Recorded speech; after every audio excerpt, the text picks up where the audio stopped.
Hey everybody, welcome back to the Snyder Cut.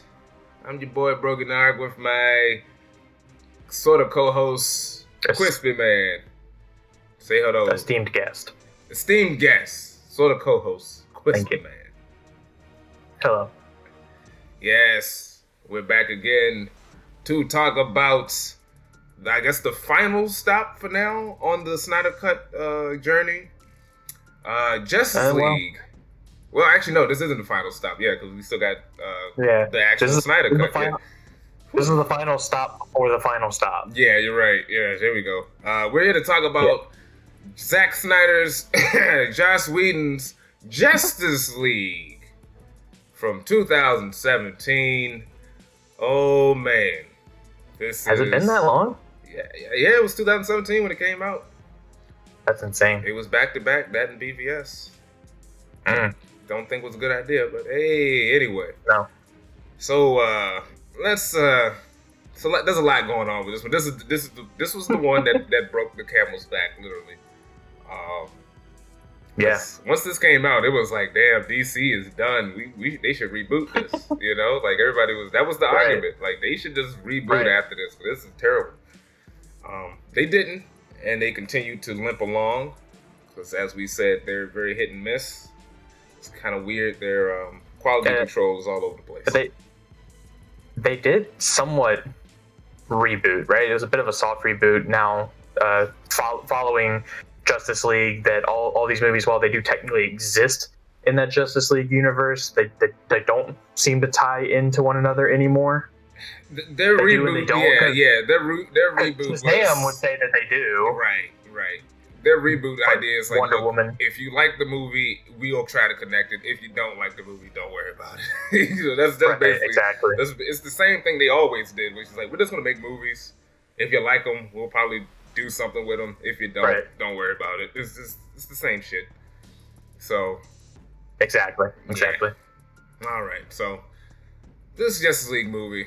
Okay, no, this is something I haven't said before, but I feel like this is a lesson of be careful what you wish for. So, how so? 2009, Zack Snyder did Watchmen. And I love that fucking movie, the director's cut. Love that movie. And I was like, damn, Zack Snyder gets it. He likes the costumes. He can make like what's on the page in real life. Like, it's fucking awesome. Man, if they would have ever make a Justice League movie, I said this is no bullshit. I said this. I was like, man, if they would ever make a Justice League movie, they should get Zack Snyder to direct it and Jeff Johns to write it. Because at the time he was still a hot like comic book guy. He wasn't writing Justice League at the time per se, but he could do it. Yeah. So I was like, man, they can get those. Yeah, exactly. If we can get those two guys on a movie, that would be awesome. So I say, be careful what you wish for, because we got it. Skip ahead 10 years. Skip ahead 10 years, and we fucking got it. Oh my god. So. You know, granted, I was not. This is 2009. This is before the New 52. So, this team, this lineup, and this story is loosely based on the New 52 Justice League origin story that was written by Jeff Johns, and he had the new lineup and all of that. And I'm not a big fan of that first storyline, the Justice League War. No, I'm not a big fan of that. So, I was already not excited about this film when they went in that direction. No, I think Darkseid is a pretty big first boss. Yes. To go up against. Yes. That was my biggest problem with it. It's like, okay, we're gonna do the Justice League origin. Who's the villain they're gonna fight? Oh, their biggest, most powerful villain.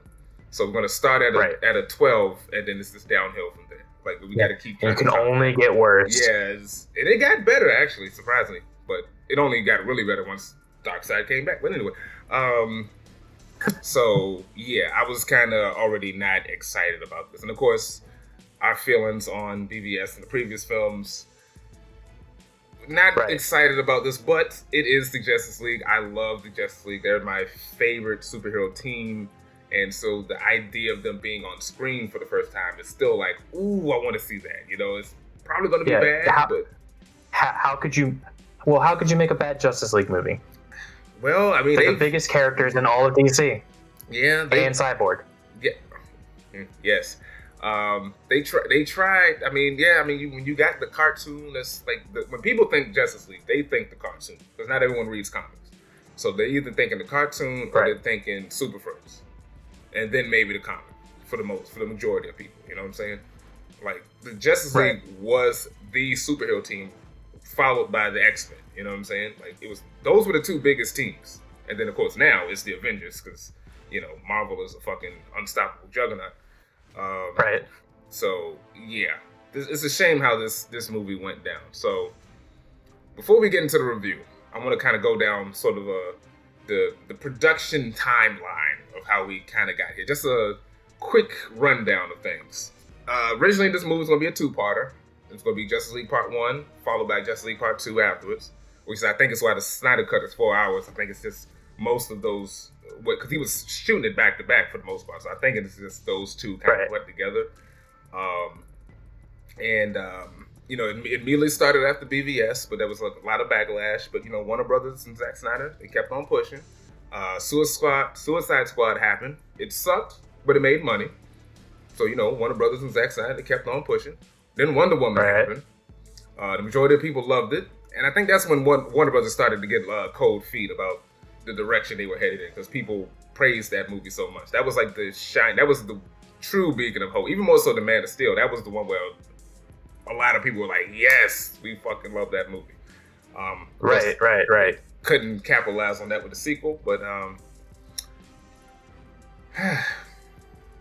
at some point, the man himself, Joss Whedon, was hired to help punch up the script, with like fun and jokes. He was just there to help write, he worked for the for the MCU, the Avengers made $1 billion, so it made sense. And I remember when I heard that, I was like, interesting that he jumped from one to the other, but they both kind of work with each other. So then at some point, sadly, Zack and Deborah Snyder's daughter had committed suicide, and Zack wanted to step away from shooting, and he was replaced by Joss Whedon. And I remember when that news first came out, it was just like, wait, what?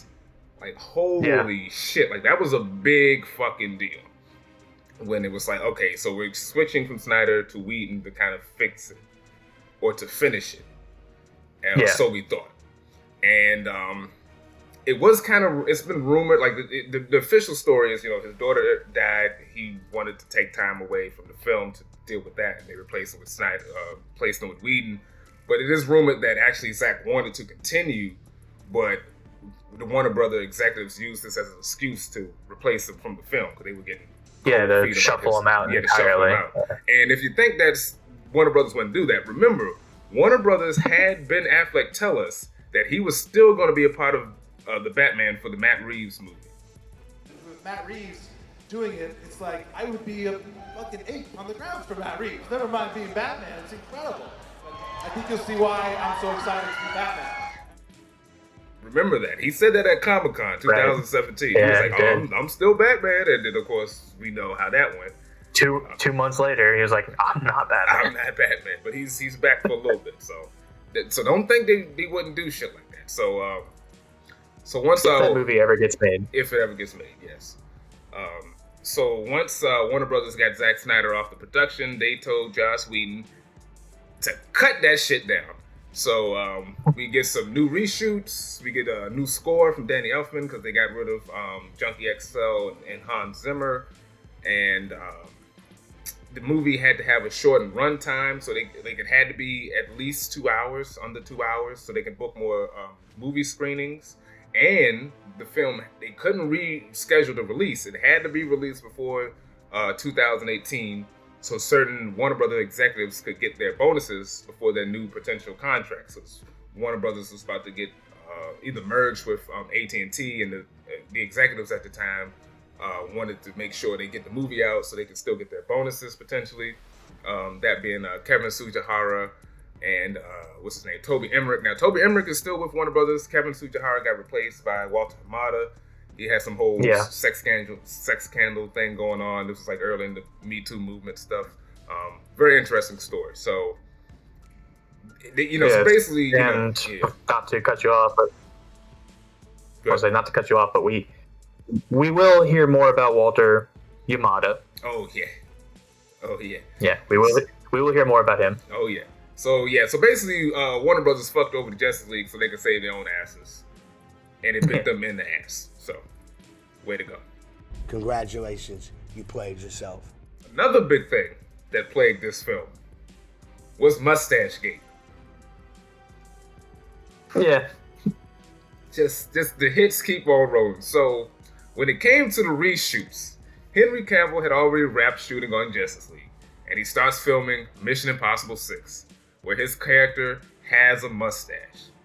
So months later, beautiful mustache. So months later, Cavill is needed back for the reshoots on Justice League, and the director of that movie and Paramount Pictures was like, "Well, you can have him, but we can't have him shave his mustache because it's a key part of our film." And they went through like lawsuit. There was like a lawsuit to make sure that they did not do that. So Warner Brothers had to spend millions of dollars to CGI Cavill's mustache off of his face. That is petty as fuck. And I low-key don't blame Paramount because, I don't either. It's cutthroat. That's cutthroat as fuck, but I don't blame them. And so, yeah, they had to CGI his upper lip. And it looks bad most of the time, And of course, the movie it's in the first scene of the movie, so which I thought was insanity. So yeah, it's the opening shot. It's the opening goddamn shot. So let's get to it. We get the new DC movie intro, which is cool. I like that. That was a high point. That was a high point. It's nice. It's nice. It's hopeful. It shows off a bunch of characters. Yeah. Who we'll never get to see on screen, but it's fantastic. It's awesome. What could be? For instance, a Green Lantern. Yeah. So the movie opens with Superman having an awkward conversation with two kids after saving some people. They asked him what's the best thing about planet Earth, and I like the thought behind this scene. It's nice. It just looks a little weird, with the lip. Sure. Yeah, it's a cute scene. It's a good setup to show, because immediately after this, if I can cut ahead, we cut to the aftermath of Superman's death, right? Mm-hmm. So it's a nice way to establish that there were people who did genuinely look up to Superman, and to show that Superman enjoyed what he did, despite the fact that we never got to see that as an audience. Nope, never did. I do have a question for you, and I know I mentioned it briefly last week. All right. How do you feel about the costume? Oh shit. Bad. I mean, it's basically the same costume. It's just the color grade makes it look way worse. The specular highlights. Yeah, that are all segment abs on his suit and a little bit on Batman's suit. It's like, and it's turquoise. Yeah. It's not the like best. where you can see the padding. Yeah, it's like a much lighter blue. It's not the best. It looks bad, and I understand that they were definitely trying to make it more comic accurate and colorful and hopeful. Mm-hmm. But I think that shot's supposed to be before he had died, and then it's not the costume he was wearing when he died. Oh, that's a good point. Yeah, it is different. Yeah, a little bit of a continuity error on that one. That is not his lip before he died either. No, it's not. That's good. Well, that's the reshoots. Look, Whedon didn't. Yeah, I know. Whedon didn't film BVS. He filmed fucking this movie, so he didn't know nothing about that. So he didn't watch it. He did watch that shit. So we cut to Batman fighting a burglar on a rooftop, and Batman uses him as bait to attract the parademon. Now, I kind of like the little moments of this because it reminds me of Batman the animated series. That's the whole shot of Batman fighting this burglar, and I think the Tim Burton theme plays a little bit in the background because Danny Elfman kind of mixes in some of the classic themes into his soundtrack. Yeah, and as silly as it does kind of look on screen, seeing Batman perched on the gargoyle is pretty cool. Yeah. For like the half second that you see it, all right, that's pretty Batman. Yeah, it's a neat visual. And but how is that guy giving off so much fear that a parademon, no matter if it's nearby or not, is like, you're the guy I'm going after? Look, the fear shit makes no fucking sense in this movie. I'll get more into it later, but it's a dumb plot device that makes no goddamn sense. So anyway, Batman fights the parademon, he captures it, and then he's got it like in a net, which it can't break out of for some reason. And the parademon explodes for some reason and conveniently leaves behind a mother box pattern in its blood. Yeah. Like what the fuck is? I don't know what's going on. Like it's so like this movie's trying to cut through so much stuff so quick, and it's like what is this? Like I don't know what's going on. He just says parademon when they don't even explain what a parademon. Like we don't know what this is. Like the only time we saw a parademon was in BVS, and it was a fucking nightmare. We don't know if that shit's real or not. Like we don't know what is happening. You know what I'm saying? No, I know exactly what you're saying. Okay, so yeah, and Batman. It was also weird. Batman doesn't arrest the thief. He just hops in awkwardly and starts talking about Superman being gone. He doesn't arrest the thief, and he is outright just talking with Alfred. That too. A lot of that. Oh, like, I got 6 feet away from this guy. Mm-hmm.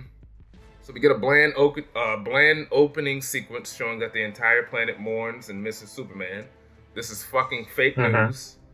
I don't believe this many people were upset about Superman. I saw BVS. They were not. Like I said, the last time they ever saw the man, he was allegedly a terrorist that blew up the Senate, so the Capitol building. So I'm not buying all this. Right. So we go to London. Some terrorist holds up a bank just cause, and Wonder Woman, played by Gal Gadot, pops in and kicks their asses. Cool action sequence. I love the bit where she blocks the bullets when she's protecting the people. Oh yeah, she's just sliding. Yeah, that shit was awesome. Yeah, and so Wonder Woman, she gets downgraded in this film. I don't think they expected her movie to be so popular, so they just kind of half-assed the character a little bit. And I'm putting that blame on both Snyder and Whedon because I can't really tell, whose direction it was, but she is a little downgraded, as in this film, I will say. Yeah, she's written as obligatory girl in the group. She kind of is, yeah, she is. Yeah, love interest even at some points, even though it doesn't feel earned. Yeah, it's not as good as what it was when they hinted towards it in BVS. So yeah. So we randomly cut to another scene where Bruce Wayne goes, I think, to Iceland to recruit Arthur Curry, aka the Aquaman, played by Jason Momoa. And I have to say, I love Jason Momoa in this role. He's like my favorite character in this movie because you can tell he's really just using his charisma to carry this fucking film. And I love the majority of his scenes. He's just fun. Of the new people that were introduced to this, he's my favorite. And that's fair. Yeah. Although this scene is maybe one of the first times we get to see some of the worst parts of the reshoots. Woo! So yes. That really, really, really poor green screen. Yes. So which we have the scene that we got in the movie to compare to the one that was in the trailer. Yeah. There's a lot of Yeah. Ben Affleck's wig is constantly from scene to scene, back and forth, changing. Yes, his face is changing. His face is his face is a little bit thinner than it's puffy. Then it's a little bit thinner than it's puffy, and then the beard's changing. And that's not to riff on Affleck. He was going through he was going through some tough times. Going through some real tough times, and they asked him to come back to do a movie he clearly hated doing the first time. Yeah. And he really hated coming back to do. Yeah. So. Yep. So the end of the building or whatever, and Bruce sees the 3 boxes on a mural in the building. So we go to an obvious reshoot of Arthur. They're talking. He's trying to convince them to join his team. We see the obvious, like as you mentioned, the obvious reshoot of Arthur diving into the ocean. And he continues to shout out that Bruce Wayne is Batman. Like this whole conversation, he's like, "All right, Batman. Okay, Bruce Wayne. Bruce Wayne dresses like a bat. Bruce Wayne, I don't want to join your team. All right, see you later, Batman." Don't count on it, Batman. Dressed like a bat. You're out of your mind, Bruce Wayne. Yeah. Bye, Batman. Yeah, exactly. So I hate this take on Batman. Not only do we have a Ben Affleck who doesn't care, but a Batman as well. We have a Batman who is incompetent. Yes, he is way too relaxed with his secret identity, which is not how Batman acts around people he doesn't know or trust. Especially those...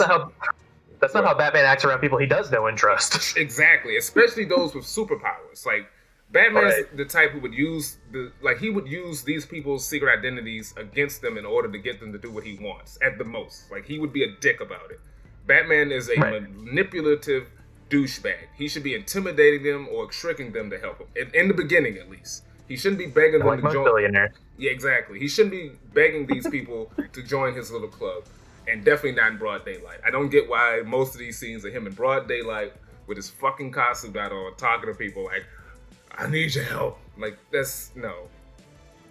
We cut to Barry Allen, played by Ezra Miller, going to visit his dad in prison. And we get this shot where Barry uses marker to draw on the big jerk's face. That is clearly Whedon, because I don't see Snyder being quite that wacky. And then we have a moment where Barry talks to his dad, Dr. Manhattan, aka Billy Crudup, and they poorly reenact a scene that was topped by the first season of the Flash CW show. So yeah, Ezra Miller's the Flash, the fucking worst. I said this from the moment I saw the movie. A lot of people tried to cap for him and say he was good. He was fucking bad in this movie, and he is bad. I'm not looking forward to his potential movie. That's not going to happen. I'm calling it right now. Flashpoint's not happening. I don't know if that movie is ever actually going to happen with as many directors and writers as they've gone through, as many different story treatments as they've come up with. It's not happening. And I am not going to cap for Ezra Miller as Barry Allen. He's Barry Allen in this one. Sorry, he's Barry Allen. Yes. I will say that it does feel like all of his worst scenes in this movie are reshoot scenes. You think so? I think so, because his wig, just like Affleck's, changes constantly. Is that a wig? I thought it was his actual hair. I mean, it might be his actual hair, but the haircut, where you can tell it's changing. So, like his whole brunch line, that's a Whedon. That's definitely Whedon. Oh yeah, that's got to be Whedon. I think all of his being very annoying is all Whedon being like, well, we gotta have a funny character. I want to agree with you, but we saw that original trailer and how he was acting in that scene with Bruce. The first time, but in that trailer, the only joke we got was, "Stop right there, I'm in. I need friends." That's the only bit. Good point. Everything else that we saw in that trailer was like, he's running down the side of the wall. He hits the sword. You know, he's dodging Superman, all that stuff.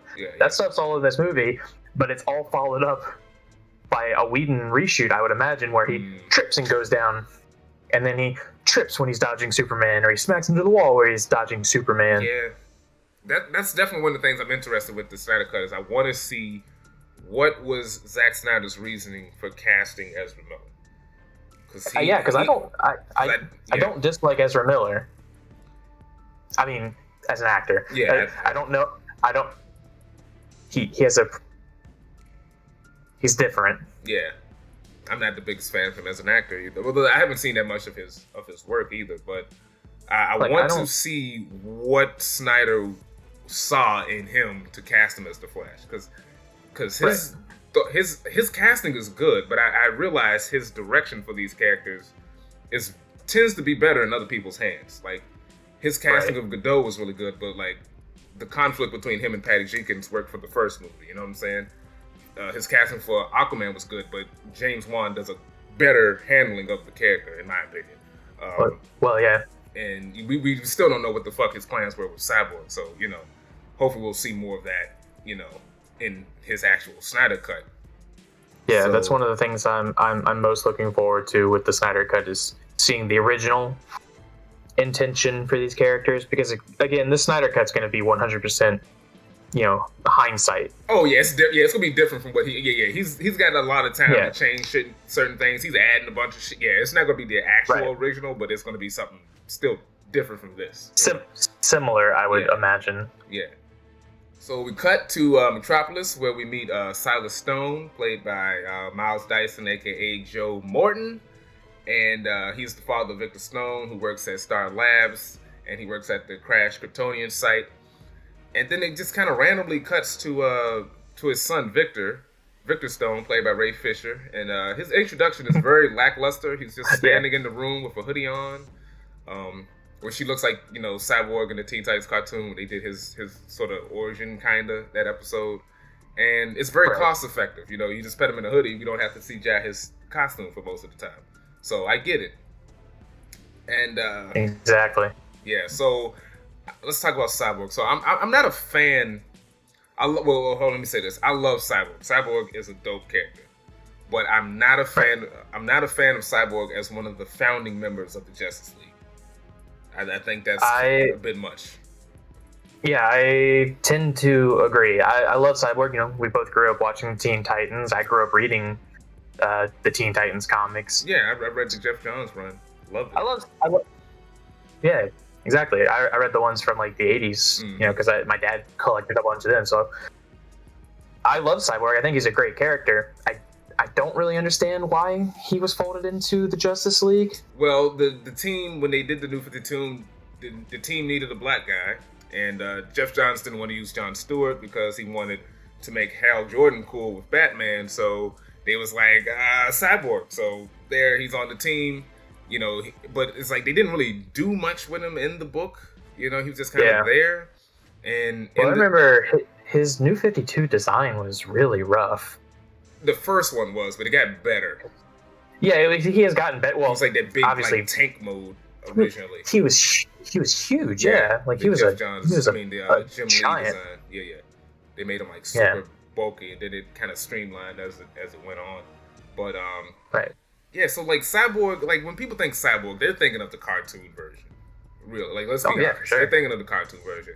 And I knew they were going to do this. In this movie, Cyborg isn't fun or energetic like he is in the cartoons, which and he's just an emotionless robot man, which I was afraid they were going to lean on that too much.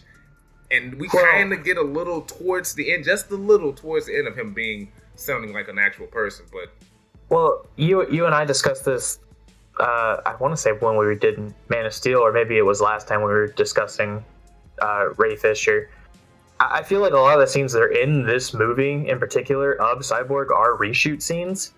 And knowing what we know about the drama that was going on behind scenes with him and Joss Whedon and him and Warner Brothers in general, I imagine maybe he was kind of putting in a lackluster performance because he was like, I mean, you guys are fucking this up for me and everyone. I'm not going to give you anything. Yeah, that's a good point. And he's not even the space doorman like Heimdall, like he was in the comics. You know, because remember in the comics, he was a part of the boom tube, and he could just open it and close it, and all. Like he doesn't even have that. I'm pretty sure that's in Snyder's version. And he doesn't even say "booyah" right. Like there's a moment where he says "booyah." He says it the most blandest way possible. Towards the end, when he's like, "Booyah." Does that make it into this movie? Yep, it's in this. Yeah, it's in this movie. Yeah. Booyah. He says it. I must have zoned it out. I watched it earlier, and I must have tuned that out. Yeah, Fisher doesn't even say "booyah" right. So, all right. So let's talk about the Ray Fisher situation. Yes. All right. So, Ray Fisher, young actor. I think he was mainly a Broadway actor. He was cast in this movie. This movie was going to be like his big breakout role, you know. And at some point recently, I'm not sure, it was about a year ago. Was it sometime last year, or was it 2019? I don't remember. Anyway, it was right around the time when the Snyder cut push really started happening. So it was like early.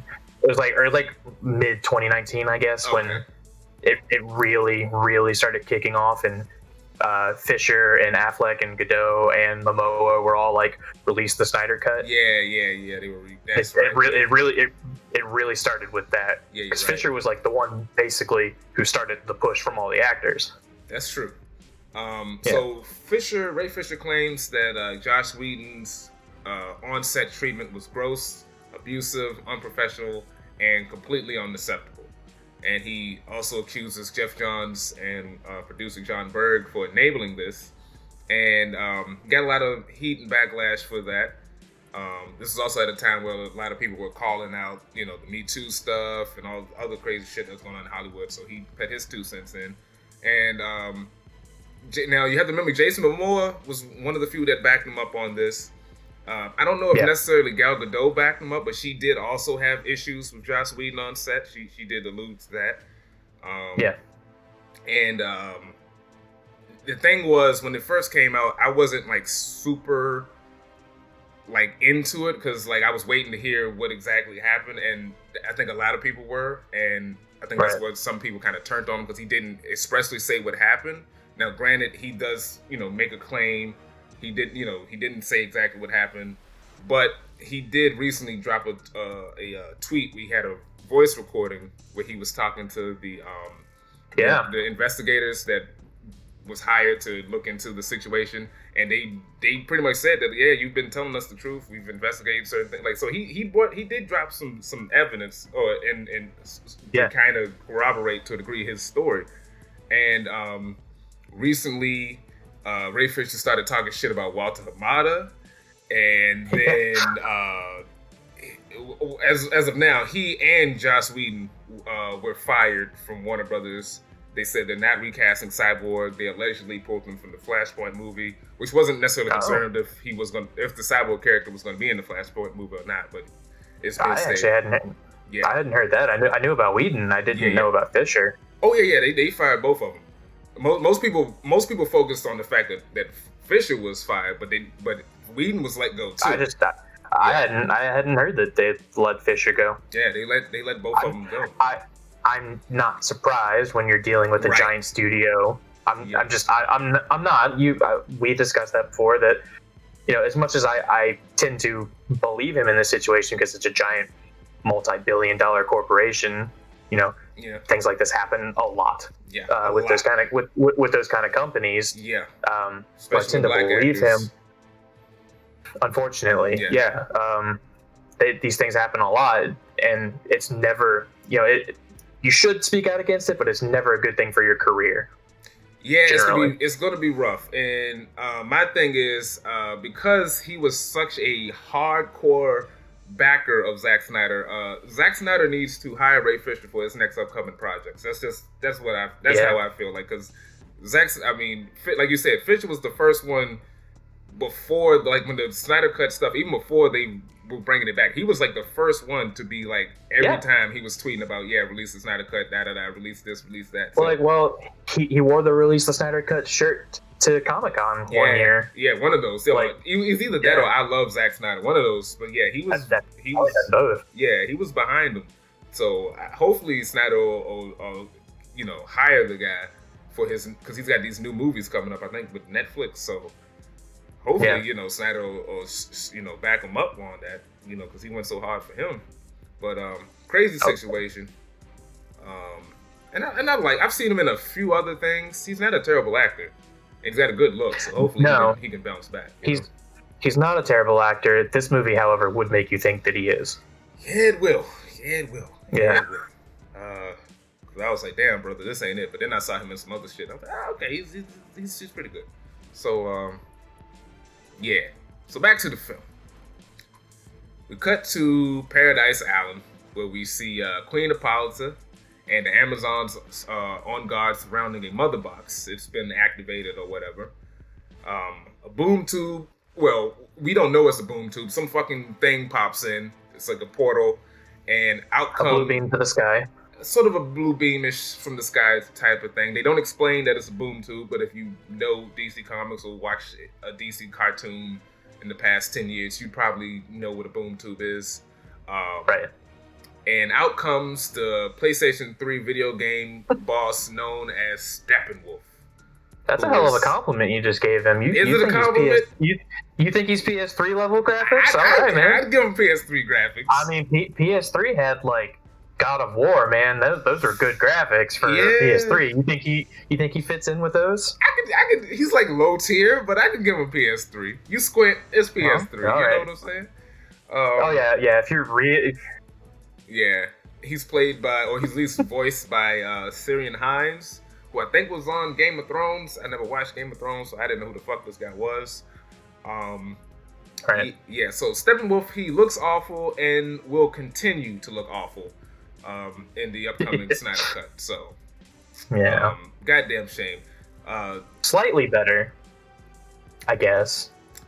Zack Snyder can create some amazing visuals, but this is some lazy ass character design. And this is the third time he's done this. All right? They take an interesting villain and make them look like shit. You had Doomsday, you had Ares and Wonder Woman, and then you got fucking Steppenwolf.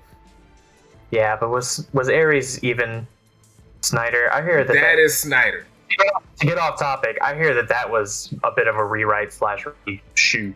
But that's issue right there. It is, but Snyder was heavily involved in the setup of that movie. And Patty Jenkins came in and kind of finagled certain things. That's why 84 he did look like Ares. That's what Ares looks like in the comics. Yeah, but he's not a big, boring design. He's not big black and gray CGI monster like fucking Steppenwolf. He's like usually in the comics he's blue. He's like dark blue. Yeah. And or black. Yeah. So why is everything this big black gray CGI monster? Like they keep doing that and it looks fucking terrible. Go! You do this every time! You God! Choking on my own rage here. It's cheap. Yeah, it is. So Steppenwolf pops in and he unleashes his parademons. Apollo takes the mother box and gives it to another Amazon who tries to escape with it. So I got some questions about this whole action sequence, which I believe this is mostly a Zack Snyder film sequence. It's just reshot or edited and re-edited. Yeah. So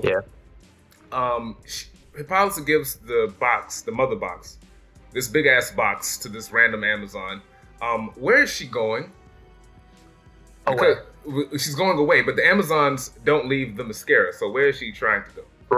Right. Like there's only ever been one of them. One of them to do. I guess.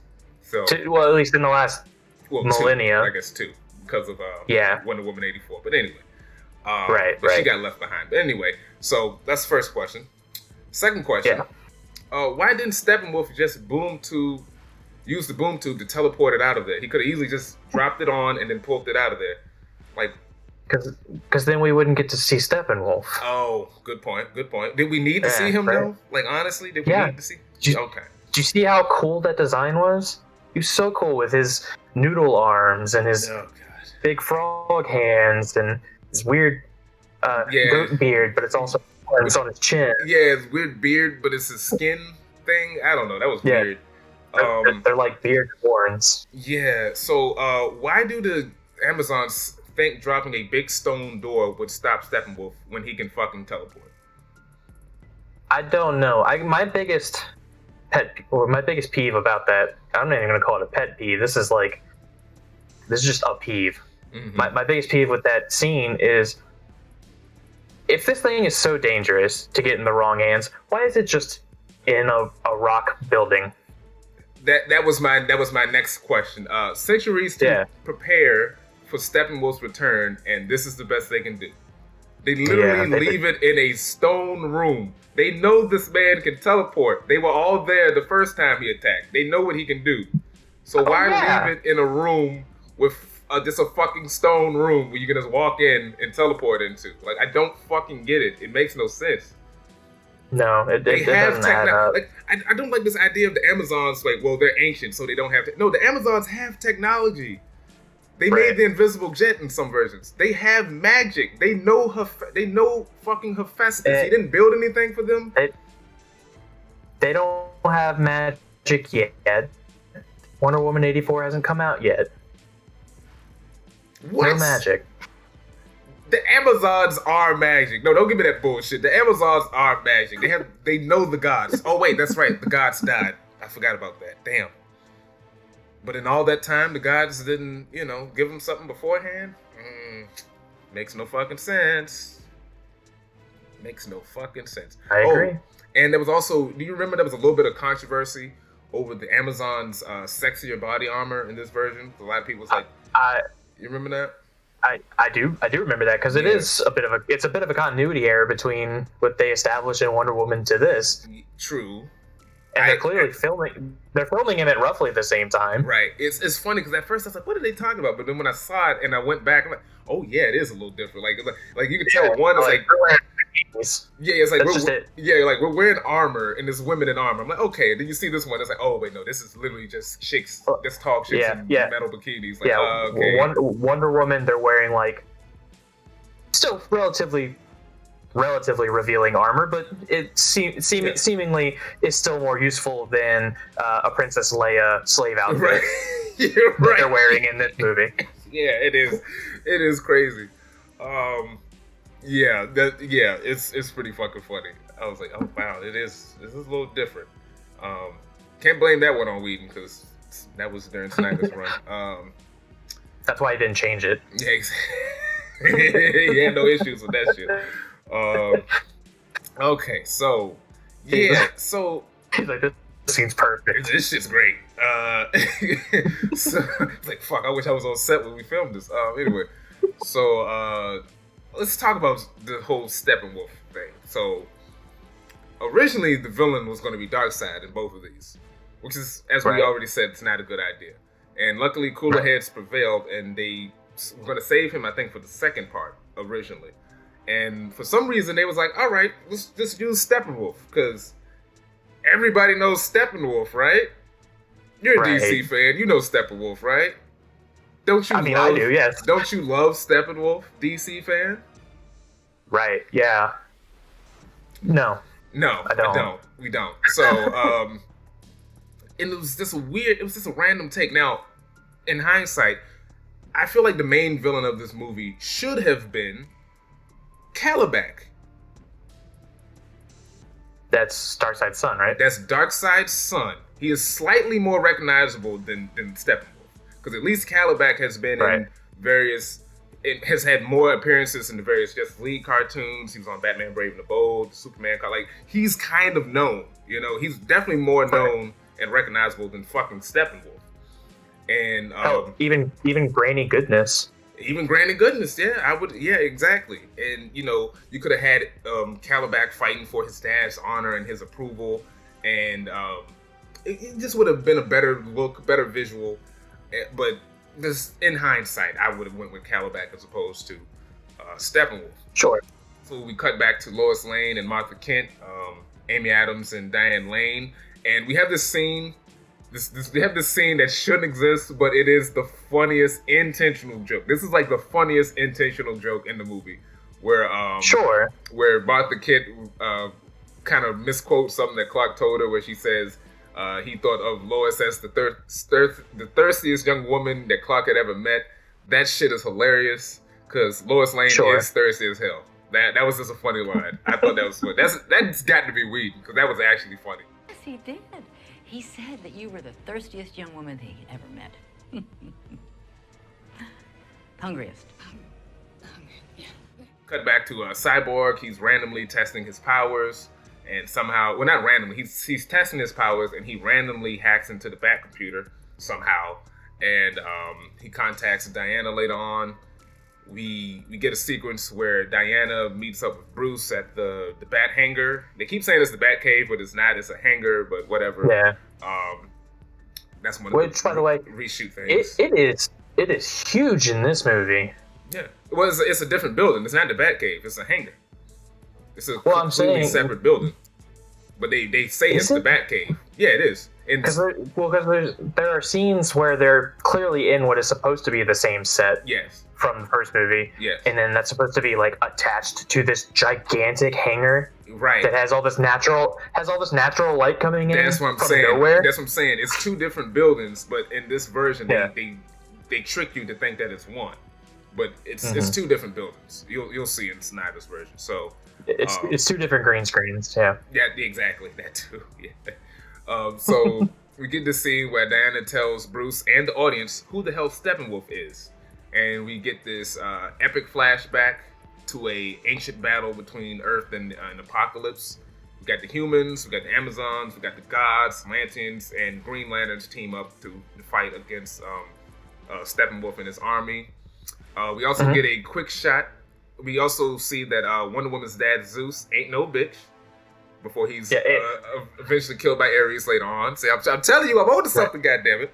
Yeah. I was like, Snyder got his one scene in. He got it in. That ain't no bitch. He got it in, goddammit. So, and Steppenwolf works for Darkseid, which they don't really explain who that is for some reason. Right. And we get this whole thing where Darkseid is planning to use the 3 mother boxes combined to kind of transform Earth into a second apocalypse.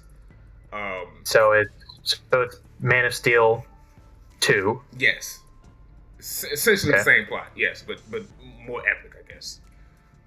Right. More skulls. Yeah. And the 3 mother boxes were separated amongst 3 factions, the humans, the Atlanteans, and the Amazons. And I hope to see more of this in the Snyder Cut, because I believe he said that this was actually supposed to open up the movie. Like, it's going to be this big epic battle to open up the film. So I can't wait to see more of this in the Snyder Cut. This is the thing that bugs me about this movie and DC Comics in general. So I don't like this retcon that the mother boxes are these rare world-ending devices. You know, like DC Comics and Warner Brothers wants them to be like the Infinity Stones, but they're not. Right, exactly. They're just mother boxes. Mother boxes are like super-powered smartphones that can just heal and teleport people.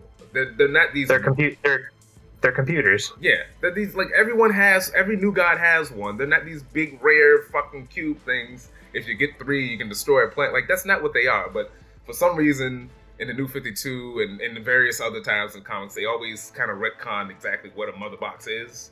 But if you watch Young Justice, if you watch the Justice League cartoons, you know what a fucking mother box is. It's not that big of a deal, but whatever. It's literally what they use to use boom tubes. Yeah, exactly. It's teleports. It can shoot lasers. It can heal people. Like, that's about it. You know. Yeah. But in this, you get 3 and you can take over the planet or some shit. I don't fucking know.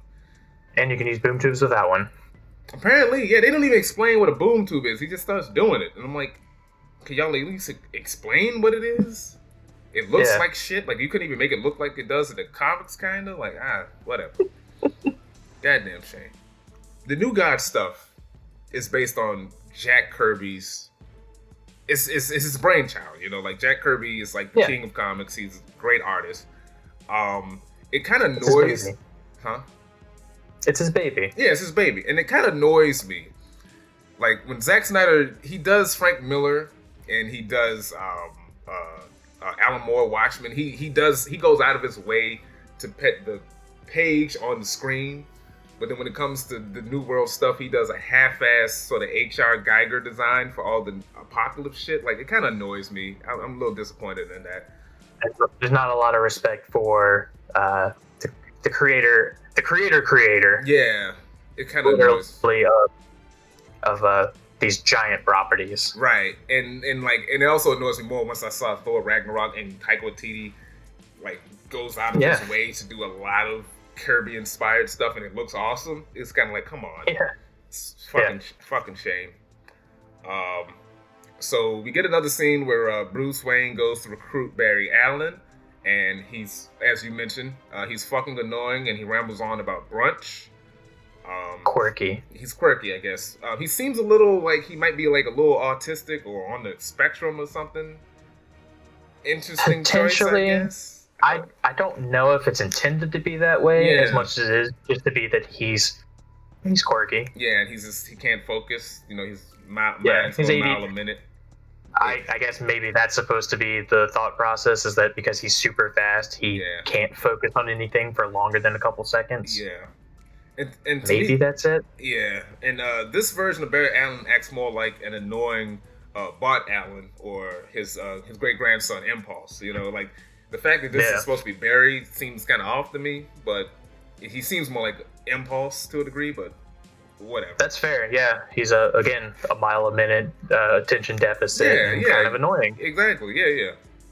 And he's like so much younger than everybody. It's like he seems almost like a Robin as opposed to like a Flash when he's hanging with Bruce in that moment. But anyway, we cut to Aquaman, who saves a fisherman and then swims back to Atlantis. We get a little bit of the cool shot of him walking down the dock with the Jack Daniels. Not as epic, and then Aquaman, the king of the ocean, just litters in the ocean. Well, he doesn't care that much, as we established. As we learn in 2 minutes with the fucking air bubble. Well, here we go. So, conveniently, he's heading back to Atlantis, and conveniently is under attack by Steppenwolf. Aquaman comes in and fights him, but he fails to stop him from taking the mother box. We see Mera, who is played by the second most hated woman in Hollywood, Amber Heard, and they have a conversation about his origin story because he hasn't had a movie yet, and Mera makes this air bubble. Okay, so here we go. This was a big problem, and I don't like it. Mera makes an air bubble so the Atlanteans can speak underwater. Thank God Zack Snyder did not direct Aquaman. Because he clearly does not understand the character and clearly goes out of his way to change the character. But is that a Snyder scene? That is clearly a Snyder scene. Is it? Because it feels like a pretty bad reshoot also. That, to me, clearly looks like a Snyder scene because the way it is all blue and murky, it's not that colorful.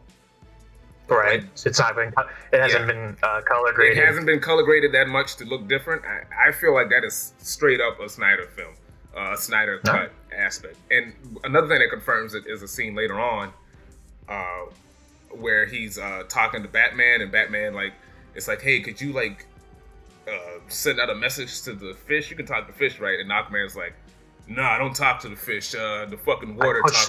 Yeah, the water talks to him, which is like, that's not how Aquaman powers fucking work. Right. It's telepathy. Right. You clearly do not understand the character of Aquaman.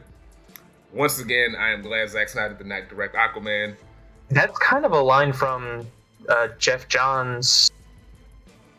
I think it's Throne of from Justice League. Throne of Atlantis run? Yeah, maybe it's Throne of Atlantis where he's at that shop and someone says something to him. Once again, I'm glad that he was not involved in fucking Aquaman movie because you can tell James Wan is not afraid to be wacky with that character, which you should be, but he also makes it epic and he makes it look beautiful because this view of Atlantis looks bland and the whole air bubble thing is just no.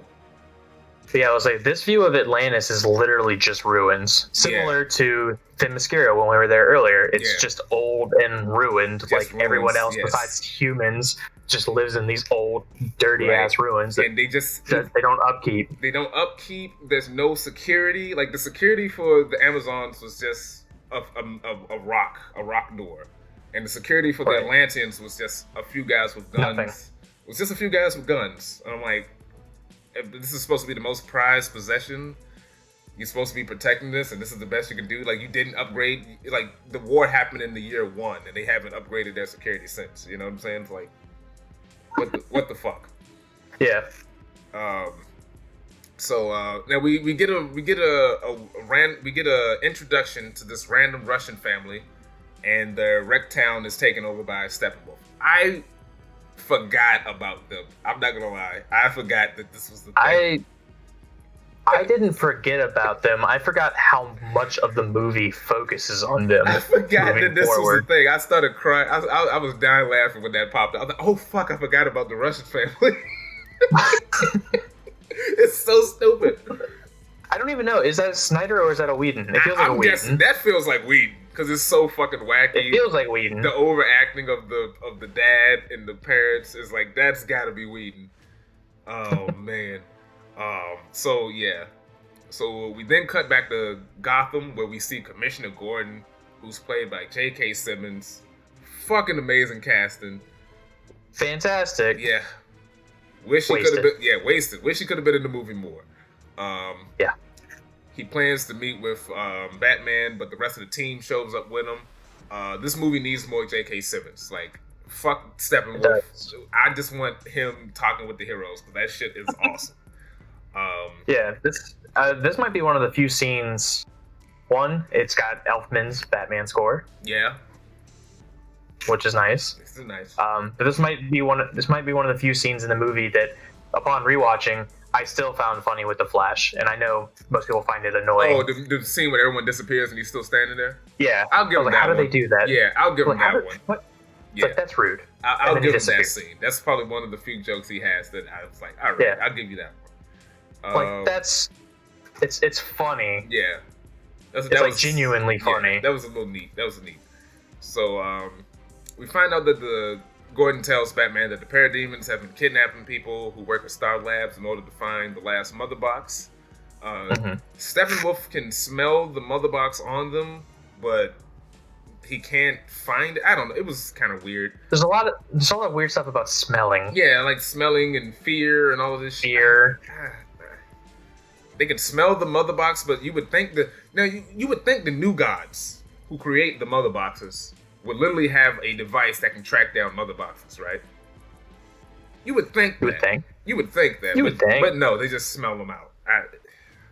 But then again, I wouldn't know that. The new gods haven't been established in this before this movie. That's a good point. Once again, that is a good point. So it's literally just like bam, parademons, Steppenwolf, Darkseid mentioned, mother boxes, Apocalypse. That's a thing now. Yeah, it's a thing. We have our own Infinity Stones. Yeah. We have our own Thanos. And we don't even see him. That's the weird. Anyway. Yeah. So we get to the scene where the team shows up to go save these Star Labs people. I do like this moment where Batman motivates the Flash to man up and save some lives. Where he's like, just one. Yeah, he's like, I've never done this before. I just push people. He's like, look, just save one. And he's like, and then what? He's like, you'll know what to do after that. I'm like, I like that. That was a good motivating sequence right there. You know what I'm saying? Full transparency, I've never done battle. I just pushed some people and run away. Save one. What? Save one person. Which one? Don't talk, don't fight. Get in, get one out. And then? You'll know. It's not bad. And then immediately following that, we have 20 minutes of Batman struggling to fight one parademon. Yes, Batman gets his ass kicked by one parademon while Wonder Woman is fighting Steppenwolf. And, Batman hops into the Nightcrawler, which is this big wall-crawling mech thing with guns, because we gotta sell toys. Why not? I don't, whatever. That's definitely something Snyder came up with. Whatever. Sure. I mean, that Batman has gadgets. That's just a thing in general. Like any comic you read of Batman, he'll whip out some random fucking gadget that he's never used ever before and he'll never use ever again. Yeah. But it's like, oh, well, I've always had this. I've always had this giant tank with 18 legs. It's just a thing. yeah. So we get the moment where the Flash runs up the wall and he helps Wonder Woman catches her sword, which is a reference. I can't remember the picture. I think it's like, what is it? Adam touching God. State. I think maybe it's Adam. I think it's Adam touching God's finger, whatever. It's a little reference to that because Zack Snyder, he's very high. He's very artsy. He's very high concept. Yes, he is. No, low concept. But anyway, yeah. Well, no, low concept is something that's like hard to understand. High concept is something that's easy to understand. So he's low concept because I don't understand it. He's so. It's the opposite. It means the opposite of what you think. Anyway, who knew? Yeah. Once I heard that explained, I was like, oh, that makes sense. But anyway, so the Flash helps Wonder Woman catch her sword. Then he saves her life and accidentally falls into Wonder Woman's tits because comedy. Because it happened in Age of Ultron. Yes. And it was funny in that. My mind was blown when I rewatched Age of Ultron, and I was like, we did the exact same thing in this movie. What the fuck? Like, he did it Bruce falls into Black Widow's tits. And I'm not gonna lie, it was kind of funny in that, but it was just kind of random in this. But he should stop doing that because it's played out. Yeah, well, I would say in Age of Ultron, the reason it's even remotely funny or not completely inappropriate is because there's an entire scene where everything's getting blown to shit and they just throw each other down. Yeah. And it's already kind of and it's also kind of hinted that there's some weird relationship tension between the two of them. In this, it's just random as fuck. So it's a funny sight gag. Yeah.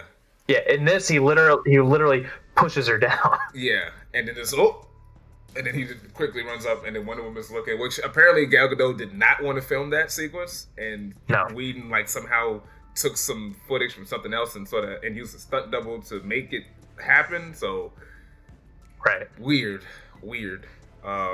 Yeah. So at some point, Cyborg hacks into the Nightcrawler. He fires rockets. Steppenwolf catches one of the rockets, and it bursts a hole in the tunnel, causing it to flood from the Gotham Harbor. Luckily, conveniently, Aquaman pops in to save the day. So they leave from that, and Cyborg has an epiphany. Excuse me. Cyborg has an epiphany. Yeah. Cyborg has an epiphany and realizes that the giant alien box that transformed him into Cyborg is the same alien box that the giant alien is looking for. He just was like, wait a second. What? Who knew? Wait a second. The alien box that created me is the alien box that the giant alien is looking for? My God, let me go pick it up. It's at the house. Yeah, it's at home. My dad keeps it behind the chair. Exactly. Because he does. Fucking ridiculous. It's behind a fucking like armchair. Yeah, it's ridiculous. So, and sadly, we don't actually get to see Cyborg's origin in this movie. I would love to see that. Probably going to be in the Snyder Cut. Mm-hmm. And Bruce gets the wacky idea that he wants to use the Mother Box to resurrect Superman like Lex did with Zod. And rightfully so, Wonder Woman is like, that's fucking terrible because you do not remember the giant cave troll that killed Superman. And Batman's like, but I'm a good guy, so it's not going to go that bad. And he was right. I'm a main character, not the villain. Right. So this movie wants us to think that Superman and Batman were friends before he died. Right. Like it really wants us to be like, oh yeah, they were buddies. So Batman is very remorseful about the whole. I kind of led to Superman's death, even though I was planning to kill him for 2 years. Kind of feel bad about that. And it's kind of weird because the last personal conversation they had was something like this. You're just too pathetic for words. You're a fucking loser and you fucking know it. Bruce gets bitchy with Diana when she disagrees with the whole resurrection plan, and then she like pushes him or whatever. We get a shot. We get a shot where the Flash and Cyborg waste time digging up Clark's body as slowly as possible so they can talk about their origins because they haven't had a movie yet. This is a movie about superheroes. Yes. And we get a scene of two superheroes slowly digging up another human's corpse. Yes. It just feels wrong, doesn't it? Like it feels wrong because the easiest way to rewrite that is that, hey, we the fucking parademons, whatever, we sense that, oh my God, there's Kryptonian blood here. We can take that and make that ours or whatever. Some stupid shit like that. Do they care about that? They should, because they were like, oh, well, we're here because the Kryptonian's gone now. He says that. He does say the Kryptonian's gone. But they don't want him. He's gone, so keep him over there. But they can make him one of theirs, because then that sets the... whatever. Hold on. I got an idea about that. So the team breaks into the Kryptonian ship and uses the Genesis Chamber combined with the Mother Box to resurrect Superman. This is also the first time we realize that Ezra Miller does not know how to run. Another pet peeve, I hate that the Flash's lightning is blue instead of yellow in this movie. If the CW can get it right, there's no excuse for this fucking film. Right, because blue lightning is traditionally in the comics Wally West's. Yeah, whenever the Flash is either weak, his lightning turns blue or some shit like it's a lot of different things that signal the blue lightning. Well, I was gonna say in the comics, generally speaking, Wally West has blue lightning because he is faster than Barry. Okay. Anyway, it's whatever. The Flash's lightning is yellow. Why is it blue? It looks like because blue looks pretty on camera. Yeah, I get it. It looks like leftover CGI from Dr. Manhattan, and he was just like, fuck it, whatever. So the plan works, and Superman is resurrected. Sweet zombie Jesus. We get this moment where they're trying to talk to him. Superman stares him down, and for some reason, Cyborg's body activates his defenses and attacks him. Why doesn't his body attack the others? Because apparently it deems Superman as a threat, but like, does it not deem Wonder Woman and Aquaman and Flash as threats? I guess because he's Kryptonian. But Wonder Woman's an Amazon, who's also he's an enemy. alien. But sure, but I mean, the Amazonians had a mother box, the humans had a mother box, the Atlanteans had Atlanteans had a mother box. Right. But Superman is an alien, and maybe it just detects that. It makes no sense. Well, see, my argument is you would think it might be reactionary to the people that stopped Apocalypse, you know, like which were humans, gods, Amazons, and Atlanteans. You have a Amazon god, an Atlantean, and another metahuman there, but it doesn't react to that, but it does react to Superman. It just seems kind of weird to me. Fair. Yeah, so so that happens, and Superman that snaps on the team, and this is a really cool moment. I can't wait to see what I can't wait to see what it actually is going to be like in Snyder's version, but he attacks the team. There's that moment where he like looks, he can see the Flash running, and he chases the Flash. He headbutts. You just see his eye twitch over. Mm-hmm. Awesome. And he's like punching at the Flash. He headbutts Wonder Woman, and of course he big slaps Batman. Now I think in the Snyder cut, Superman will actually be resurrected. He'll be resurrected as evil first, and then turns good later. To kind of combine what you were saying. I hope so. Yeah, I feel like he's gonna come back and he's gonna be like under Darkseid's control for a while, and then turns good by the end of the film. That's kind of what I'm thinking. But I mean, I hope so, because just the way they have it in this film just makes our good superheroes look like bad people. Yeah, but then again, you have another thing I noticed. If you look at the way Superman in this version looks, his eyes look sinister, but he has a weird smile on his face. If you look at it, you can tell there's something going on, because he looks like pissed, but he's also kind of like this. So I'm like, something. Yeah, they did a little something on that. Almost like they had to replace his upper lip or something. Yeah. Tell me, do you bleed? You will. You will. Yeah. So Lois arrives to calm down Clark, and they fly away. And calls him Clark.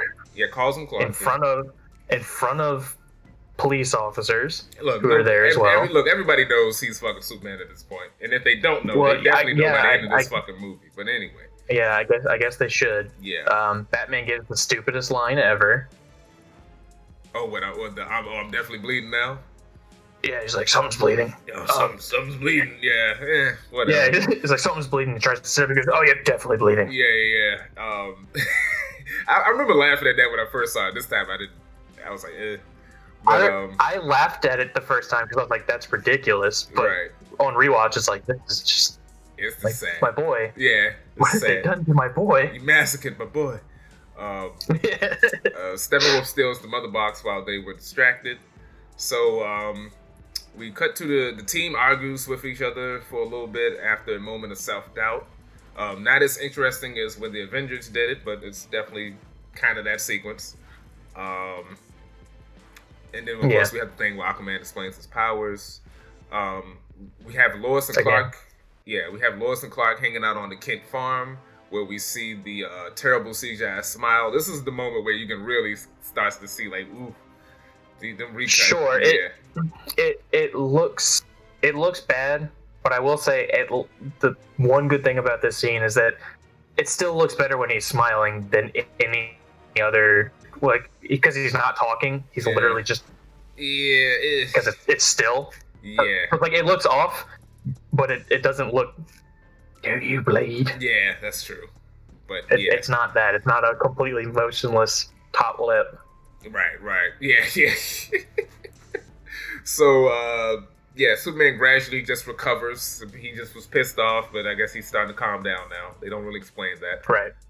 For some reason, the random Russian family and their neighbors have not evacuated the area yet. I don't get it. They're still in their shitty village or their shitty town. Their truck wouldn't start. No, the truck does start. They had time to leave. It's not fast enough. They had time to leave, but for some reason, the whole town is still there, even though there's fucking aliens down the street. Some weird shit is going on, but they're just like, I don't know what to do.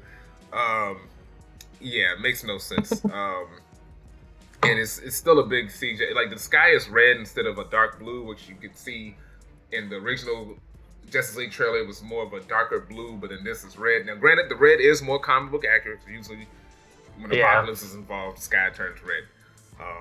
But it's still a big CGI mess. The team flies over in the big bat jet. I think it was supposed to be called the Flying Fox in this or something. It's like the Nightcrawler like and the Flying Fox, but whatever. It looks like a whale. Yeah, it does. It looks like a whale, and for some reason in Dark Knight Rises, it looked like a shrimp. So I don't know why the Batwing keeps looking like other animals. I don't fucking get it, but whatever. So Batman flies in first and destroys the dome, and then he uses the Batmobile to attract and distract all the parademons. Batman. Yeah, he's on a suicide mission. Yes, he is. Batman takes on more than he can handle, so Wonder Woman decides for the team to help him out. Yeah. This part makes no sense because Batman puts a team together, but didn't plan on them helping him out. Yeah, he puts the team together and then drops them off and says, "All right, you guys stay here and watch me go die." Yeah. This isn't the plan. No, Master Wayne. This is the team. So your genius move is dying. You really are out of your mind. That makes no sense. It makes no sense. It still makes no sense. I don't know. He wanted an audience. Ridiculous. He's like, I don't want to die alone, but I do want to die. Like he's going to distract the parademons while they do everything else, but it's like, why? Yeah, they have powers. Remember that? They have powers. Like, you have a car. You have a car. Exactly. Fucking. Anyway, so yeah, we get some cool sequence when Aquaman fights the parademons and has a good old time. I love this sequence. It's awesome. Yeah, my man. Aquaman, Cyborg throws him. Yeah! He like sky surfs down on the parademon. Yeah, I was gonna say the best scene in the movie is him sky surfing down and crashing into the building and just walking away. Yeah, that's awesome. It's just fucking cool. So they all break into the tower, and Cyborg tries to separate the mother boxes while the team runs interferes. Batman is just shooting parademons. Wonder Woman and Aquaman are fighting Steppenwolf, and the Flash goes to help the Russians. And it's a nice little fight with Aquaman and Wonder Woman fighting Steppenwolf. It's kind of funny that Batman's just there, just doing what he can. Yeah, just barely running interference at best. Barely fighting these parademons. The team gets taken out, but then Superman arrives and beats Steppenwolf's ass. I love this. This is when I really love the movie. I believe in truth, but I'm also a big fan of justice. I do. I was just happy that Superman finally arrived in one of these DCU films. Sure. I swear to God, it was like I love this Superman. I do. Yeah. I love Henry Cavill. I wanted him to be able to be this Superman the entire time. Yeah.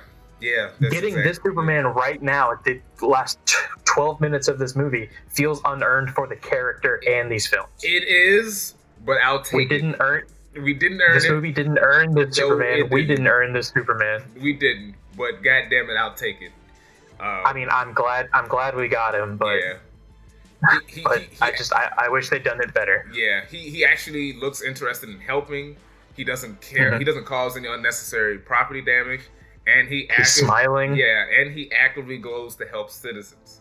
Like they're literally in the middle of a fight, and Superman's like, "Wait a second, citizens are in trouble. Deuces." It goes help the Flash. I'm like, yes, awesome. And he's got his he uses his freeze breath. Yeah, which is something we haven't seen him do since Christopher Reeves. Thinking. No, I think Ralph had it. Did he? Yeah, he had it. Did he? He did, or at least he had the wind breath. Oh, okay. Maybe. Yeah. I don't remember it. I'm trying to remember. I'm sure. I remember he blew the fire, but I can't remember if it was. Yeah, because it used some of the ice to cool it down. Yeah, he did use it in that. And All right. Yeah. I'll give this one to you now, Brandon Ralph. But I'll get you next time. So yeah, Superman and Flash team up. The Flash pushes a truck Wow, Superman moves a building. Love that. A whole building. That was awesome. I love it. Sure. Superman helps Cyborg separate the mother boxes, and they have a genuine moment of levity. Superman, after the little shockwave, Superman's like, "Oh man, I wish I was dead," and then Cyborg's like, "I can't feel my toes. I don't even understand how that works." I'm like, "Hey, that's fun. I like this." I take it back. I want to die. Man, my toes hurt. I don't even understand the physics of how my toes hurt. I'm actually enjoying myself at this point, and then some dumb shit happens. Right. Like you said, Superman uses freeze breath on Steppenwolf with his axe, and Wonder Woman shatters the axe. And for some reason, Steppenwolf now reeks of fear, so the parademons attack him. Because there's a Kryptonian. He's scared of the Kryptonian. I guess. And a random boom tube opens and takes them away. Is it a random boom tube? It's Is it Steppenwolf trying to get away, and then they grab him while he's trying to get away? It seems random to me, but maybe he did activate it. I don't know, because they don't explain how boom tubes work in this fucking movie. That's fair. They do. They don't explain anything about them. Yes. This makes no fucking sense. I still hate this moment. Parademons do not attack new gods unless they're told to. Parademons cannot take out a new god, okay? That's like fucking stormtroopers trying to kill Emperor Palpatine. It doesn't happen. It's fucking dumb. I don't get it. It's a contrived way to end the movie. It's like, fear, and he smells with fear now. I'm like, what? We got to get rid of him. That's just all it came down to. It's like we gotta get him off the screen somehow. That was dumb. But not kill him on screen. Because we might get a sequel in case he has to come back. Yeah, exactly. Right. Fucking dumb. Bruce Wayne buys back the Kent farm for Martha, which was cool. He's like, that's a whole plot point we didn't even mention. Is that she was losing? It doesn't matter. It doesn't matter. You're right. It doesn't matter. But matter. If he feels so bad about causing the death of Clark, why didn't he pay to fix her house in the first place? Or to pay off her house in the first place? Because why did it have to be only when Clark was back alive? Because he doesn't like Clark, but now that he knows it's back, he's like, you know what? I'm just gonna, I'll that's bad for you. Otherwise, he didn't give a shit. I'm telling you, he does not care about Superman. But now that he's there, he's got to pretend. So he's like, hey, I bought the bank so your mom's got her house back. Otherwise, that bitch would have been in a tent somewhere. But anyway, Barry gets the job at the Central City police station. We also see another scene that Ezra cannot run. Bruce for some reason wants to use the original Wayne Manor as the Hall of Justice. I think this is a dumb idea. This kind of goes along with what we've both been saying, is that this Batman clearly does not care that people know that Bruce Wayne is Batman. Yeah, this Batman really sucks at keeping... give a shit. Yeah, he doesn't give a shit. He sucks at keeping a secret identity. We also get a shot of Cyborg. He finally looks like Cyborg at the end of this movie. He looks so good. Yeah, I fucking hate when films do this, where they're like, okay, we have this iconic character. We're gonna do a whole 2-hour-long movie, but in the last 3 minutes of the film, he's actually gonna look like the iconic character that we paid to see. X-Men Apocalypse does this, and it pisses me the fuck off. And then we never see those costumes. Yeah, we never see those costumes after. I'm like, what the fuck? What the absolute fuck? But anyway, Wonder Woman stops another robbery, and she's talking to some kids. I like that little moment. And Superman finally goes down the alley and changes into Superman, which was cool to see. We finally got to see. It took us 3 movies, but we finally got to see that. How does Clark explain the whole funeral thing from a year ago? I don't fucking know. But there he is. He's just walking down the street. Look, I don't know how they explain that. I want to know how Zack Snyder's going to try to explain that, because that is a big-ass plot hole that is like, yeah, where do we go from there? They didn't plan on doing another movie after this one, clearly, so there's like, fucking shut up, who cares? I'm thinking it's going to be some sort of time travel thing with the Flash that's going to try to fix that, but we'll see. Oh, I mean, yeah, maybe. That's what I'm thinking. That's the only thing that could make sense, because... Or within universe, Clark Kent's just dead forever now. But he's walking down the street as Clark Kent. Yeah, but they don't have to reuse that scene. I'm just saying. That's from this movie. Well, true, but even so, he's still Clark Kent. Like, what, he's just gonna have a new identity, even though everyone knows what Clark Kent looks like, or at least everyone in his life knows. It's just only going to be Superman now. So he's just going to So he's going to be what he was before the movie tried to act like he had a secret identity. Right. Okay. All right, that makes sense. That's probably what it's going to be because it's fucking dumb. So we get a mid-credit scene where the Superman and the Flash have a race. Neat moment. I like this one. Yeah, I like this one. Thought that was nice. The lip doesn't even look that bad in this scene, even though it is a reshoot. Yeah, it doesn't. And they have a little playful thing, something about brunch. Once again, I don't get the brunch joke. So here we go. We get the end credit scene. We cut to Arkham Asylum, and some random bald guy has taken Lex Luthor's place in this cell. Then we see that Deathstroke is brought to this big ass yacht, and he looks dope as hell. I fucking love this outfit. He does. Deathstroke is played by Joe Manganiello. Fucking Eddie Brock from Sam Raimi's Spider-Man movies. Everyone knows him as that. There's nothing else he's done to stop that. He's never done anything else. So then we see fucking Jesse Eisenberg. He is still a part of this franchise. I was a little annoyed by this because I thought he was gone, but no, they keep him around. I think the weird. Go ahead. I was gonna say, I think the weirdest part is that he is cosplaying as Gene Hackman, Lex Luthor. I was literally just about to say that he's dressed in a loud ass suit like Gene Hackman's Lex Luthor, because I feel like that was probably, I want to say that was Whedon, because I don't see Snyder doing that. That whole scene is a Whedon scene. You think so? No, so. Oh, did they confirm it? Because I remember they were saying there was supposed to be a scene, actual action sequence where we see Deathstroke breaking out Lex Luthor, and they just cut that out. So, I mean, maybe from what I understand, that whole thing was like a Whedon reshoot. All right. Well, and we find out that Lex wants to create the Legion of Doom. Sadly, we won't see this anytime soon. That's okay. Yeah, I would like to see the Legion of Doom in live action, but they fucked this up, so it's going to be another. Give us 15 years. Give us Bizarro. But that's not the Legion of Doom. That's just Bizarro. That's what they should have done with Zod. Yeah. Should have made him Bizarro. It was a waste. Once again, it was a waste. So yeah, this movie is considered to be the highest grossing bomb. It worldwide it made 657 million 900 what I can't read it. I can't read numbers. But anyway, it made a lot of money, but it still bombed. Not good. Right. Not good. Critically, it was a failure. It was a failure. And Warner Brothers, they got rid, like I said, got rid of the execs. The guy was placed by Walter Hamada. They're going in a different direction, which is still aimless. Even though they're going in a different direction, it's still rocky. Aquaman made $1 billion. Shazam did well enough, but then Birds of Prey didn't do too well. Yeah, I was like, Shazam didn't do super well financially, but critically it was critically and fan very well reception is love.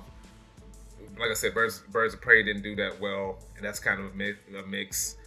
Wonder Woman 84 didn't hit like they wanted it to, so but then again, the Joker made $1 billion, so it's like it's all over the goddamn place with these films. Yeah. And the crazy part about this is we still don't know if Henry Cavill is Superman at this point. Yeah, he technically hasn't, as we know, isn't technically back as Superman. They haven't confirmed or denied that he is. He's just back for the reshoots for the Snyder Cut, Right. And Ben Affleck is kind of back, or at least he's back for Flashpoint. We don't know if he's going to stick around after that. I doubt he's going to come back. At best, I think they're going to use the Flashpoint movie as a way to retcon the universe or rewrite the universe so that Ben Affleck's Batman either died during one of the previous films, and now someone else is Batman, or someone else has always been Batman. Yeah. Use it as an excuse to bring back Dick Grayson as a character within universe, and be like, he's Batman now. Or always has been, some shit like that. Yeah, I know Walter Hamada said they're going to do like an Earth 1, Earth 2 thing. Like, the Matt Reeves Batman is going to be over there, and then this newer Michael Keaton Flash thing is going to be over here, and then Joker is going to be over there. It's like, Well, you heard recently that they said that Michael Keaton's Batman is only going to be in that one movie. I heard that, but then I've also heard rumors that he's probably going to stick around in sort of like a Nick Fury role where he's just going to pop up. So we got to see where the fuck they're going, but we don't know much of anything. We have to see if that movie does well. We have to see if that movie actually exists, because I don't think it does. But right. I'm gonna keep saying that movie does not exist until the day after it's dropped on HBO Max. But until then, that movie doesn't exist. Yeah, so that was the Justice League. Yes. A mess. A very messy movie. With my biggest thing is, like, most of this movie is just boring. Yeah, it doesn't go anywhere. It doesn't really go anywhere, and it's going through the motions. I'm like, I saw this in Avengers, and it was much better. Because it's essentially just the Avengers, but like this movie is what I feared the Avengers movie was going to be. You know what I'm saying? It's Avengers Light. Yes, it is. Yeah.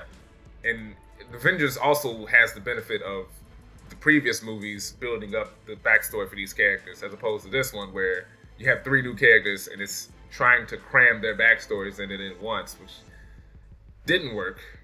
No. Didn't work. And especially when they clearly don't care about one of those characters in the first place. Yeah. Even though he plays arguably the biggest role out of any of them in the story of the film. He should, and they cut a lot of his scenes out, which I can't wait to see more of that in Snyder's version, to see what his original intentions were with Cyborg. So, yeah, it's rough. Rough mess. Yeah. But, yeah, so that's mostly what we got to talk about this whole Justice League thing.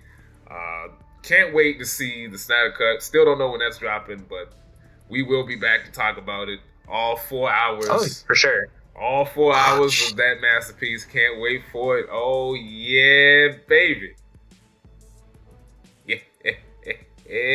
I don't wanna. Woo, it's gonna be so good. It's 4 hours. How could it be bad? It's 4 hours. Endgame was 3 hours. Endgame was 3 hours. You like that? So I don't want to hear shit, Wally. You're right. Man. I don't want to hear shit. But Endgame had 20 movies leading up to it. Hey, look. It was 3 hours and it made $1 billion. So this is gonna make $1 billion. Goddamn it. I guess, to be fair, this Justice League has had about 20 different versions of the Justice League leading up to it. Yes, it did. So I should be more than ready to watch this 4 hour long cut. You should be prepared, goddammit, because this is gonna be the best movie of all time. Don't you know? I do know. I'm still not ready for it. I'm not ready for it. I'm ready. I want this. I want to see it. I'm so excited.